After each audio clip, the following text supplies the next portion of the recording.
أيضا عندنا أشياء تتعلق بمد الصلة أحب أن ننبه عليها.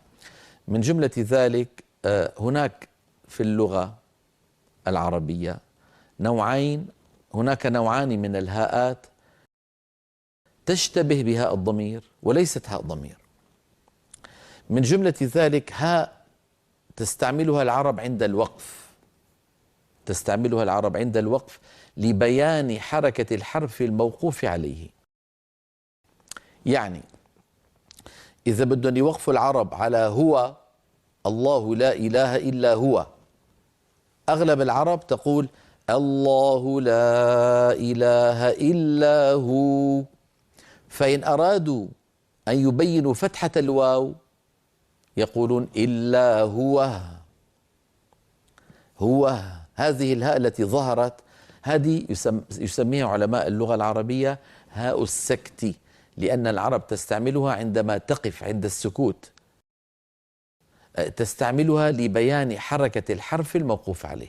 نحن نعلم بأن العرب لا تقف على متحرك. يعني لما أقول هاؤم اقرأوا كتابية وآخرها ياء مفتوحة، إذا وقفت أقول كتابي، إني ظننت أني ملاق حسابي.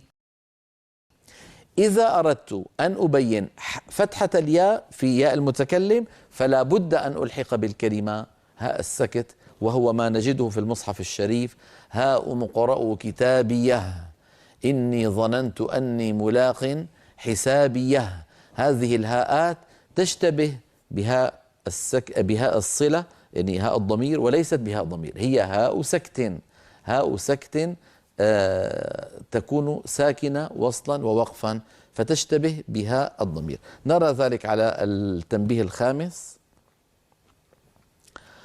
الهاء في الكلمات التالية وما ماثلها ليست من هاء الضمير، وإنما هي هاء سكت تلحقها العرب آخر بعض الكلمات لبيان حركة الحرف الأخير منها، وتقرأ في رواية حفص عن عاصم ساكنة وصلا ووقفا، نحو يتسنه، يعني مرت معنا في البقرة لم يتسنه وانظر لو وصلنا، فالهاء ساكنة وصلا ووقفا.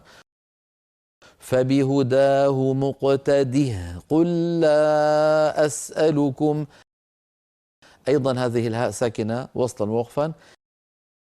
كتابيه إني ظننت أني ملاق حسابيه فهو في، أيضا الهاء ساكنة وصلا ووقفا. ما أغنى عني ماليه هلك عني، أيضا الهاء ساكنة وصلا ووقفا. هلك عني سلطانيه خذوه، سلطانيه خذوه، فالهاء ساكنة وصلا ووقفا. كذلك المثال الأخير الذي نراه في اللوحة: وما أدراك ما هي نار حامية بسم الله الرحمن الرحيم القارعة. نعم، أو ألهاكم التكاثر.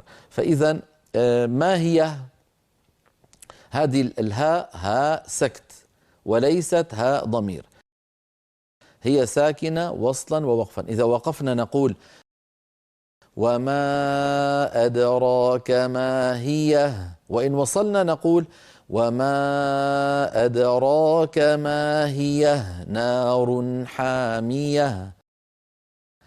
إذن هذه هي هاء السكت التي قد تشتبه بهاء الضمير. عندنا أيضا كلمات في القرآن العظيم آخرها هاء أصلية يعني من أصل الكلمة، وليست هاء ضمير. اذهبوا بقميصي هذا فألقوه على وجه أبي، وجهي، هذه الهاء من أصل الكلمة. الوجه ليست هاء ضمير وليست يعني زائدة على الكلمة، هي من بنية الكلمة. مثلا وفواكه مما يشتهون، وفواكه، هذه الهاء من أصل الكلمة وليست هاء ضمير. أيضا هذه الهاء تشتبه بهاء الضمير وليست بهاء الضمير. نراها في التنبيه السادس على مد الصلة. نرى على لوحة التنبيه السادس الهاء في الكلمات التالية وما ماثلها من أصل الكلمة، وليست هاء ضمير.